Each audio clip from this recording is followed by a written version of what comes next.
வணக்கம். கருப்பசாமி அப்புறம் மருதநாயகம் இந்த ரெண்டு மாபெரும் ஆளுமைகளை பத்தின வரலாற்று தேடி போகும்போது நமக்கு முழுமையான தகவல்கள் கிடைக்கிறதில்ல. எல்லாமே வெறும் உடைந்த துண்டுகளா தான் மெஞ்சிருக்கு. இந்த சின்ன சின்ன தடயங்களை மட்டும் வச்சுக்கிட்டு முழு வரலாற்றையும் நம்மால புரிஞ்சுக்க முடியுமா? இன்னைக்கு இந்த பதிவுல அந்த உடைந்த தடயங்களை நம்ம டீகோட் பண்ண போறோம். வாங்க தேடல தொடங்கலாம். சரி, இன்னைக்கு நாம என்னென்ன பார்க்க போறோம்? 1 கருப்புசாமி மற்றும் பிரபஞ்ச காலக்கோடு. 2 18 அப்படிங்கிற எண்ணோட முக்கியத்துவம். 3 மருதநாயகம் நல்லவரா கெட்டவரா. 4 அவருடைய நட்பு மற்றும் வரலாற்று சுவடுகள்.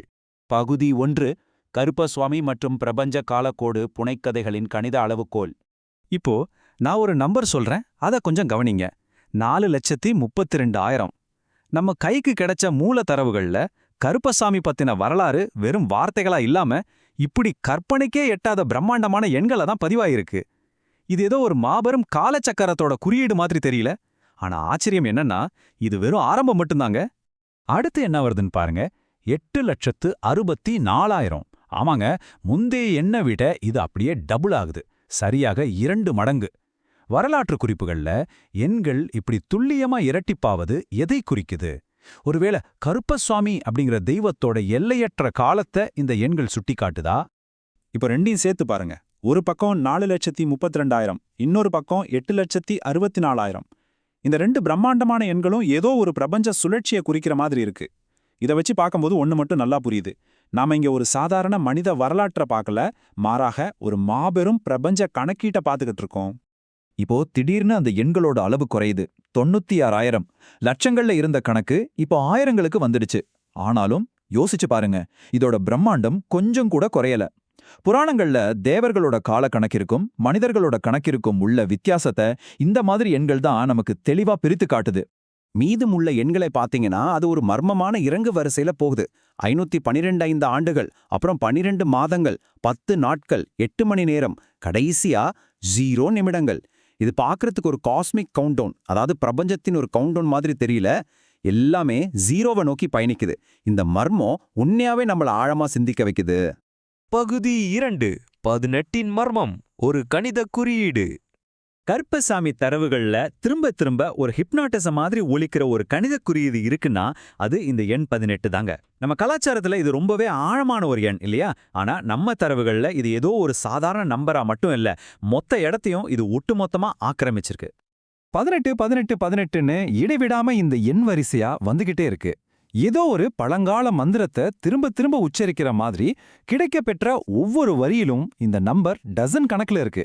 இத பார்க்கும்போது இது கண்டிப்பா ஒரு சாதாரண பிழை இல்ல, இதுக்கு பின்னாடி ரொம்ப ஆழமான ஒரு குறியீடு இருக்குன்னு மட்டும் உறுதியா தெரியுது. அண்ட் 18 18 18 18 18 இது மூலத்தரவுகளிலிருந்து நாங்க அப்படியே எடுத்த ஒரு வரி. எந்த ஒரு முழுமையான வாக்கியமும் இல்ல, சில கமா, புள்ளி, அப்புறம் இந்த 18. காலம் தன்னுடைய சுவடுகளை எப்படி சிதைத்து உடைந்த துண்டுகளா நம்மகிட்ட கொடுத்துருக்கு அப்படிங்கிறதுக்கு இதை விட ஒரு சிறந்த உதாரணம் இருக்க முடியாது. சரி, இப்போ இந்த பிரபஞ்ச எண்கள் கணக்கீடுகள் இதிலிருந்து கொஞ்சம் வெளியில வருவோம். மனித வரலாற்றோட ஒரு முக்கியமான கேள்விக்கு நாம இப்ப போக போறோம். மருதநாயகம் இவரு நல்லவரா இல்ல கெட்டவரா? பகுதி 3 மருதநாயகம் நல்லவரா கெட்டவரா, ஒரு வரலாற்று காவியம். நம்மகிட்ட இருக்கிற இந்த ரொம்ப சின்ன சின்ன தடயங்களை மட்டும் வச்சுக்கிட்டு ஒரு வரலாற்று நாயகனை நடுநிலையா மதிப்பிடுறது உண்மையாவே ரொம்ப கஷ்டம். யூடியூப் தளத்திலிருந்து நமக்கு கிடைச்ச மருதநாயகம் பத்தின தரவுகள்ல ஃபாரின் அப்படிங்கிற இந்த வார்த்தைகள் தான் திரும்ப திரும்ப இயந்திரத்தனமா வருது.